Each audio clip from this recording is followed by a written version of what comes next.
চোর, বাটপার, ধোকাবাজ, 420, এগুলো তো আমি জানতাম। মাস্তানি শুরু করেছো কবে থেকে? আজ কার মুখ দেখেছে ঘুম থেকে উঠেছি?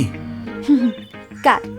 নিজের এই মুখটা দেখে তো ঘুম থেকে উঠেছো। আমার গাড়ির গ্লাস ভাঙার টাকা দাও, না হলে কিন্তু কি মামলা করব। আমার বিড়াল আমাকেই বলে ম্যাও। আমি কারো গাড়ির গ্লাস ভাঙিনি।